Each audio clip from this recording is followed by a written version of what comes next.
Mtumishi wa Bwana. Amen.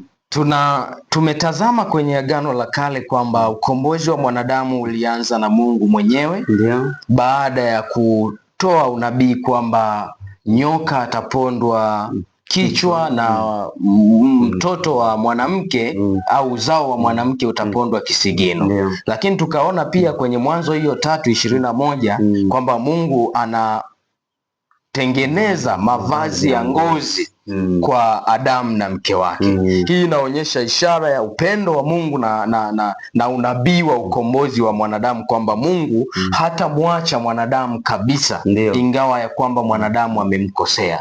Sasa hebu tutazamishe kwenye Agano Jipya habari ya kuzaliwa kwa Yesu Kristo na ukombozi wa mwanadamu. Sawa. Tukianza kabisa kwenye kitabu cha Mathayo kile, ile sura ya kwanza mstari ule wa 21. Naam. Biblia inasema naye atazaa mwana, nawe utamwita jina lake Yesu. Maana ndiye atakayewaokoa watu wake na dhambi zao. Ndio. Kwa kitabu kabisa cha kwanza cha Agano Jipya inaonesha tumaini jipya, inaonesha ukombozi, inaonesha neema imekuja duniani. Kama ulivyotuambia kwenye kitabu kile cha Yohana kwamba nuru ilikuja. Sasa nuru yenyewe ndio inaonekana hapa kwenye Agano Jipya. Ya kwamba atazaliwa mtoto mwanamume. Ambapo hata kwenye Isaya alishatabiri kule nyuma. Isaya 7:14 anasema kwamba tazama bikira atachukua mimba, atazaa mtoto mwanamume, jina lake ataitwa Emanueli. Umeona? Lakini pia hata Isaya 9:6 na akaja kurudia kwenye Mathayo hii pia tena. Ndio. Kwenye Mathayo sura ya kwanza mstari wa 23. Akasema tazama bikira atachukua mimba, naye atazaa mwana, nao watamwita jina lake Emanueli, yani Mungu pamoja nasi. Kwa akawa amekisema kile cha Isaya 7:14. Ndio. Kwa hiyo tunaona tayari mpango sasa umeshakamilika. Mtoto amezaliwa sasa. Na kama tunavyojua kwamba makusudi ya Mungu hawawezi kuzuilika. Mtoto alikuwa akaongezeka kimo, akaongezeka hekima. Ilifika kipindi Herode akataka kusitisha huo mpango wa wokovu. Lakini hakuna ambaye anaweza akazuia kusudi la Mungu kwenye maisha ya mwanadamu. Na ndio maana leo tumekuja na habari njema za Yesu ambaye hazuiliki na jambo lolote. Ndio. Asante. Maana yake tunaona Mungu sasa anaendelea kumvuta mwanadamu. Mungu anakuwa karibu na mwanadamu hata kama mwanadamu amekuwa mbali na Mungu. Kwa sababu Mungu ni upendo. Mungu ni pendo. Na upendo wa Mungu tunaona kwenye Yohana sura ya 3 mstari wa 16. Anasema kwa maana kwa jinsi hii Mungu aliupenda ulimwengu hata akamtoa mwanaye wa pekee ili kila amwaminie asipotee bali awe na uzima wa milele. Na ukisoma kwenye kitabu cha Isaya sura ya 9 mstari wa 6 inaeleza kwa maana kwa ajili yetu mtoto amezaliwa, tumepewa mtoto mwanamume, na uwezo wa kifalme utakuwa mabegani mwake, atakuwa mshauri wa ajabu, Mungu mwenye nguvu, Baba wa milele, mfalme wa amani. Haleluya. Glory. Ambacho tunachokiona mtumishi hapa na msikilizaji na mtazamaji unayetusikiliza ni kwamba ukimpokea Yesu Kristo anafanyika kuwa mshauri wa ajabu. Unajua kuna kipindi kwenye maisha unaweza ukafika ukasema sijui nifanye nini kabisa. Ushauri watu siku hizi wanaandika kwenye magrupu ya WhatsApp, wanaandika Facebook, Instagram, TikTok, wanasema naombeni mnipe ushauri. Lakini ushauri wa mwanadamu haufai kabisa. Kwa sababu mwanadamu anatazama kwa mitazamo yake, fikra zake. Lakini Mungu anatangaza mwisho kabla ya mwanzo. Kwa hiyo wanadamu watakuonyesha mwanzo, hawawezi kukuonyesha mwisho kwa sababu hawajui. Ndio maana kwenye kitabu cha Ufunuo wa Yohana anajitambulisha kwamba yeye ni Alfa na Omega. Maana yake yuko mwanzoni na yuko mwishoni. Na anasema njoni ninyi nyote mliolemewa na mizigo, nami nitawapumzisha.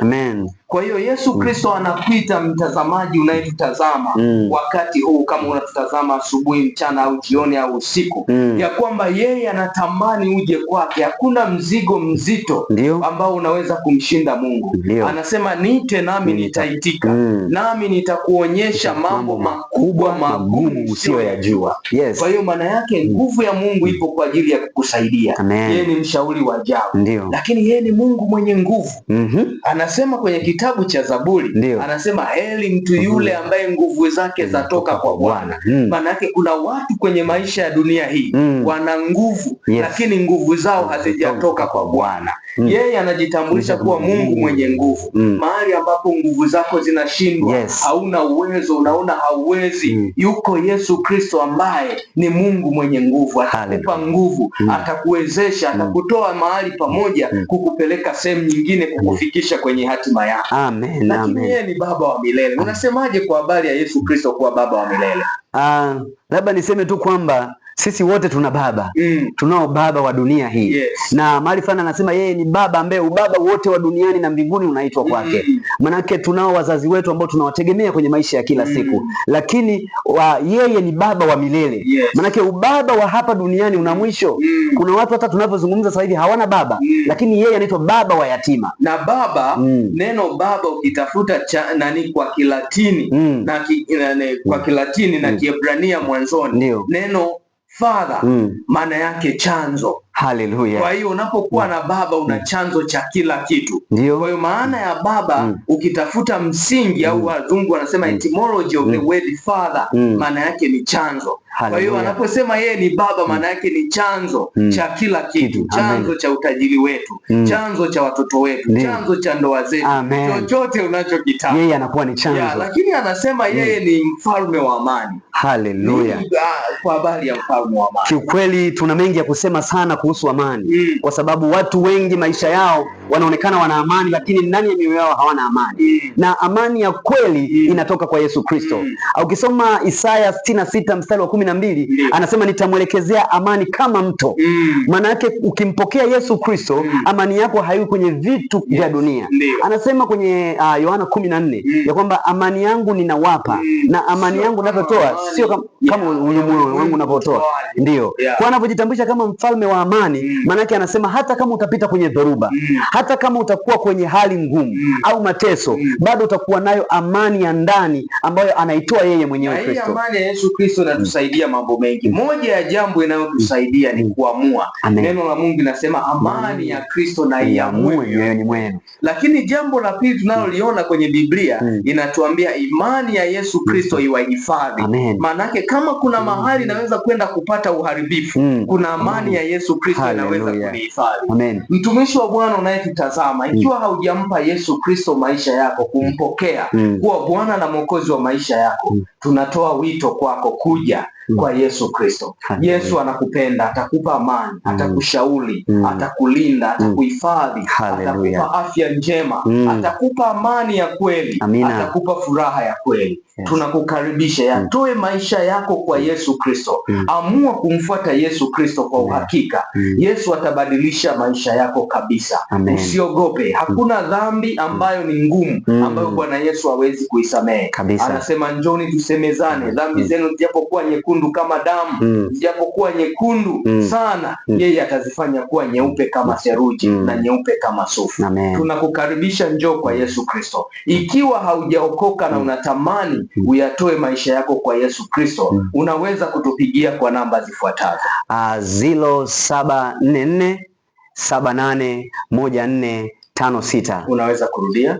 Tarudia tena, ni 0744781456. Au unaweza kutupigia kwa namba 0753885333, 0753885333. Tunakupenda sana. Mungu akubariki mpaka tutakapoonana tena. Amen. Amina.